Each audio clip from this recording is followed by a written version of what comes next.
오늘은 출애굽기 12장 1절로 14절 말씀에 의거해서 6월절의 준비라고 하는 제목을 가지고 서로 은혜를 나누기를 원합니다.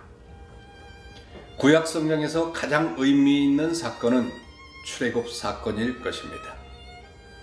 왜냐하면 출애굽 사건은 이스라엘 자손들이 민족적인 행보를 시작한 첫 움직임이기 때문이죠.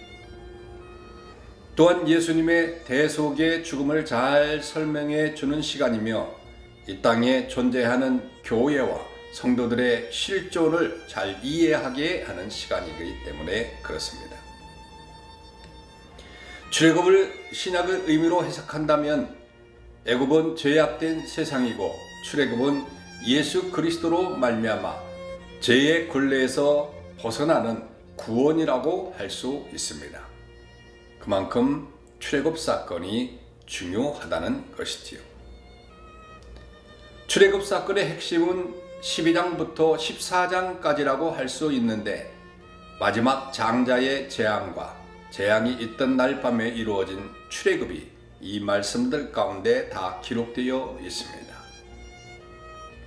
오늘 읽은 본문은 이스라엘 자손들이 그날 밤에 무엇을 어떻게 준비해야 할 것인지에 대한 구체적인 행동 지침을 말할 수 있습니다. 그 준비와 의미가 무엇인지 한번 살펴보도록 하겠습니다. 먼저 하나님은 출애굽하는 달을 그 해 정월로 삼으라고 말씀했습니다. 이스라엘 자손들은 애굽에 들어온 이후 430여 년 동안 애굽 사람들이 사용하던 태양력을 그대로 사용하였습니다. 그런데 하나님께서 내리신 재앙이 그 태양력의 10월경부터 시작해서 그 다음에 3월, 4월까지 계속 이어지면서 애굽에 사는 이스라엘 자손은 큰 변화를 경험하게 되었습니다. 그들은 자신들이 애굽의 노예가 아니라 하나님께서 구별하신 하나님의 백성임을 자각하게 되었습니다.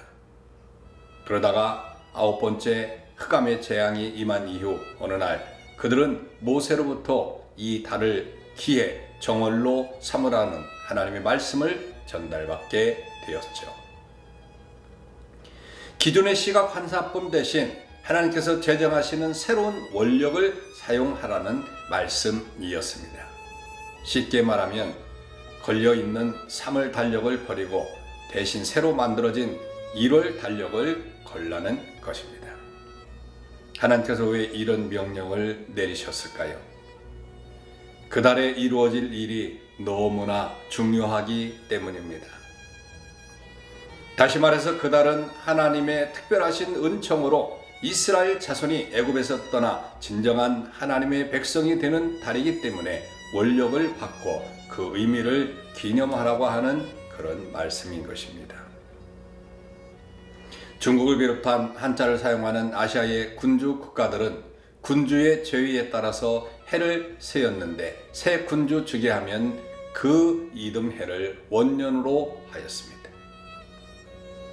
이러한 기념법을 연호라고 하는데 6월절이 있는 달의 해의 첫 달이 되게 하라는 말씀 역시 같은 맥락이라고 할 수 있는 것이죠. 그만큼 하나님은 출애굽 사건에 대해서 매우 큰 의미를 부여하신 것입니다. 이스라엘 자손들 역시 출애굽은 하나님의 은혜로 새로운 삶을 시작하는 너무나 중요한 사건이었습니다. 오늘날도 중생의 경험은 하나님을 중심으로 새로운 삶을 시작하는 출발이라고 할 수 있는 것이죠. 둘째, 하나님은 이스라엘 자손들에게 어린 양을 준비하라고 말씀하였습니다. 하나님은 3절에서 이달 열흘에 너희 매인이 어린 양을 취할지니 각 가족대로 그 식구를 위하여 어린 양을 취하되라고 말씀하고 있습니다. 이 말씀은 식사에 참여하는 사람들의 식성을 감안하고 숫자를 감안하여 어린 양을 취하라고 하는 뜻이죠. 만약 어린 양이나 염소 한 마리를 먹기에 식구 수가 너무 적으면 이웃과 더불어 먹으라고 하셨습니다. 이처럼 해야 하는 이유는 10절 말씀처럼 잡은 어린 양 고기를 아침까지 남겨두지 말아야 했기 때문이죠. 그 고기가 무엇이 그리 중요하기에 남기지도 말고 만약 남으면 그 소화하라고 말씀하셨을까요? 그 고기는 단지 배를 불리려는 그 이상의 의미를 가지고 있기 때문에 그렇습니다. 다시 말하면 그날 14일 날 해질 때 잡은 어린 양은 하나님 앞에 성별된 양으로서 하나님께 드려진 제물과 같은 것이기 때문이죠.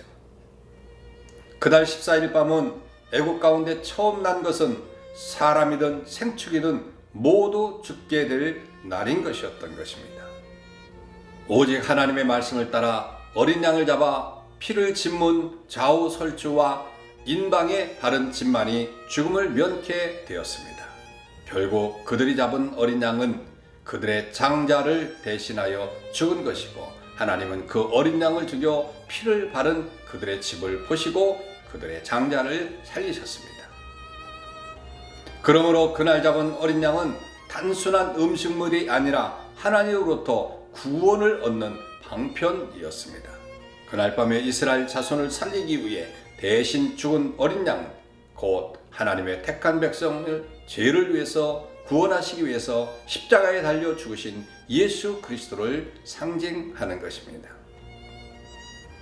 오늘 우리는 예수님의 죽음으로 인해서 영원한 멸망에서 구원을 받아 하나님의 자녀가 되어 천국 백성이 되었습니다. 아무런 죄도 없으신 절대 무음하시고 순결하신 예수님은 저와 여러분들의 죄를 대속하시기 위해 자기 몸을 버리셨습니다. 그 큰 은혜를 한순간도 잊지 않는 우리 모두가 되어야 되겠습니다. 특별히 하나님은 이달 열흘에 양을 취하였다가 이달 14일에 준비한 어린 양을 잡으라고 하였습니다. 그러면 4일간 어린 양을 보관해야 될 이유가 무엇이겠습니까? 그것은 어린 양을 보면서 하나님께서 말씀하신 14일을 바라보고 소망하며 준비하라고 하는 뜻을 가지고 있죠. 그리고 남은 날 동안 애굽 땅에서 쓸모없는 일에 분주하지 않도록 하라는 뜻입니다. 4일 동안 살기 위해서 애굽에서 땅이나 집이나 큰 물건을 사시겠습니까? 하나님의 말씀을 믿는다면 결코 그렇게 하지 않았을 것입니다. 오늘 우리 역시 그 4일간의 삶을 살고 있습니다. 곧 하나님 앞에 가게 될 것과 곧 주께서 재림하실 것을 믿는다면 우리의 짧은 이 세상에서의 삶 동안 어리석은 일을 하지 않게 될 것입니다. 다시 말하면 무의미한 것을 추구하지 않을 것입니다. 4일 동안의 기다림을 생각하면서 우리도 예수님과 함께 이 땅에서 바른 삶을 살아야 될 줄로 믿습니다. 오늘 우리가 기도할 것은 늘 준비하고 하나님만 바라보며 소망하며 사는 저희들 될 수 있도록 해달라고 기도하시는 이 아침 되시길 바랍니다. 샬롬.